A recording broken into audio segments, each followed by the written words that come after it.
my God. Oh my God, oh my God, oh my God, oh my God, oh my God. Did you hear? Did you hear? Get this. 1/10 of the entire United States Navy and $200 million a day is what it's going to take to send Barack Obama on a trip to India. I know. Did you hear about this? Taxpayers are spending $200 million a day, and the U.S. Navy is providing 34 warships just to send Barack Obama to India. Did you hear about this? No, really, did you hear it? I totally heard about this. Just within a day or so, the President of the United States will be taking a trip over to India that is expected to cost the taxpayers $200 million a day. He's taking 2,000 people with him. He'll be renting out over 870 rooms in India, and these are five-star hotel rooms at the Taj Mahal Palace Hotel. No one really knows the cost because for security reasons, they don't disclose the cost. So this idea that it's, $200 million, whatever, is simply made up. Well, these are the numbers that have been coming out in the press. Now, that is actually true. That last thing she said there about how these numbers have been coming out in the press, that is true. Those numbers have, in fact, been coming out in the press in a very, very specific part of the press. $200 million a day, 3,000 people. He needs the whole Taj Mahal hotel. That's actually reported. I mean, it seems like No. It's $2 billion. Yeah. We have 34 warships. Have you seen this? 507 rooms at Taj Mahal, 40 airplanes, $200 million a day. This nation will spend on Obama's trip to India. What's Obama about to do? Go on a trip to India that will cost $200 million. That's $200 million per day. I will tell you, unequivocally, this has been reported. Go to the internet, go take a look. I'm not making this up. The show's not making this up. Go to the internet. I'm not making this up. This stuff is on the internet. It's true on the internet. You want to know what else is true on the internet? Canned unicorn meat with sparkles. You want to know what else is true on the internet? And zoom in a little bit and a little bit closer. What does that look like to you? Those are the bites of a vampire. Rachel Maddow is a vampire. We are letting a lesbian vampire comment on America. I love that guy. Sometimes what you learn about on the internet, sometimes when you learn about what people think is true on the internet, you learn about it in weird ways. For example, at some point recently, somebody started screaming at me in all caps on Twitter, "Why don't you ask Obama why Muslims are exempt from Obamacare?" Now, your immediate natural response to that is, oh, this is very sad. This is a crazy person who thinks that Muslims are exempt from health reform. This is sad that this crazy person is crazy and thinks that. But at least all they're doing is yelling at me about it in all caps on the internet.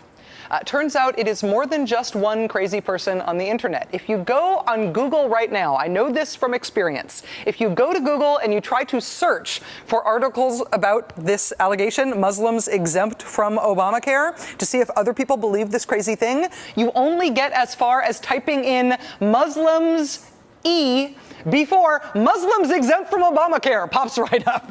It is not true, of course, but people believe this stuff. There is a lot of stuff on the internet. Stuff being on the internet is not a guarantee that it is true. And this has been true, and this has been an issue as long as there has been an internet and a rumor mill before that. But today, we have an alternate self-contained right-wing media universe, the right-wing websites and talk radio and the right-wing TV network.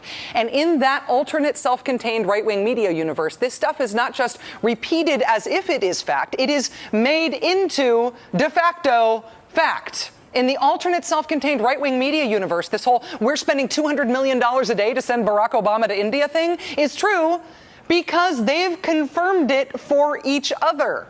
They looked it up on the internet and it's totally there. Their friend said it right alongside the unicorn meat. I will take the liberty this time of dismissing as absolutely absurd this notion that somehow we were deploying 10% of the Navy, some 34 ships and an aircraft carrier in support of the president's trip to Asia. That's just comical. Nothing close to that is being done. It is not, in fact, true that it is costing American taxpayers $200 million a day to send the president to India, nor is it true that 1/10 of the Navy is being dispatched to take him there. It is not true. But the fact that it's not true doesn't matter anymore. I mean, there have always been myths and lies around American politics, but there used to be a process of debunking those things, and then they would more or less go away, give or take the fringe, give or take protocols of the Elders of Zion. But the debunking process is gone now. No non-right-wing information is allowed to be used to debunk right-wing information. So if conservatives self-confirm something as fact in their closed-circuit media world, it's fact to them. We should have known we had lost the capacity to debunk when this happened. They're going to be saying, no, you can't give this person a hip replacement. They're too old. This will be done by this federal board, which is really the death panel that Sarah Palin was talking about. The death panels, yes, back in the news again. He warned Americans about so-called death panels. Those death panels, which created a big controversy. There weren't death panels in health reform. Democrats, in fact, accepted a Republican-proposed idea to promote living wills, where people say what they want their own end-of-life care to be. That is not a death panel. There are no death panels. There never were. But in the alternate self-contained right-wing media universe, death panels are real. In that world, it's true. They've confirmed it with each other, and it is therefore unquestionable. The reason this is more than just funny or sad is that when people who are informed by their time in the alternate self-contained right-wing media universe, when those people move on in life, sometimes what they're moving on to is getting control of parts of the government. I'm very concerned about the international move they're making, particularly the question that there was about moving the United States off of the dollar and onto a global currency. Between 1942 and 1947, the data that was collected by the Census Bureau was handed over to the FBI and other organizations at the request of President Roosevelt, and that's how the Japanese were rounded up and put into the internment camps.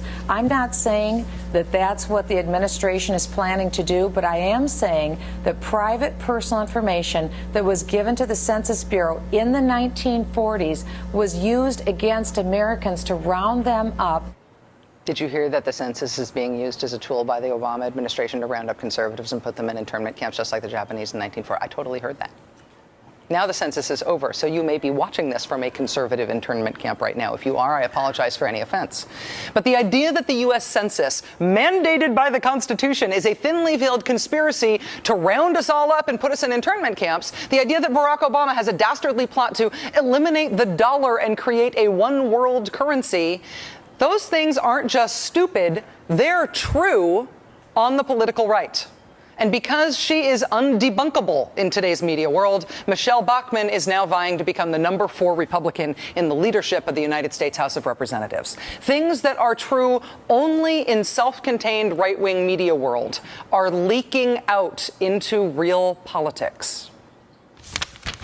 At a recent rally, Nevada Senate candidate Sharon Engel said, quote, Dearborn, Michigan and Frankfort, Texas are on American soil and under constitutional law, not Sharia law, and I don't know how that happened in the United States. It seems to me there is something fundamentally wrong with allowing a foreign system of law to even take hold in any municipality or government situation in our United States, end quote. Sharia law has not, in fact, supplanted the United States Constitution anywhere in the United States. When confronted with that truth, candidate Sharon Engel's response was not to withdraw the claim, but to explain why she believed it, which is good enough for her. Did you say, though, that Sharia law was in place in Dearborn right now? I had read that in one place that they had started using some Sharia law there. That's what I had read. I have no doubt that you have, in fact, read that, Sharon Engel. If you have been reading around in conservative media world recently, you have read a lot of stuff like that. And because that media world is now so big and so well funded that it is self-contained and self-sustaining, there is no debunking of this stuff anymore. It just becomes true by dint of mutual conservative reinforcement and repetition.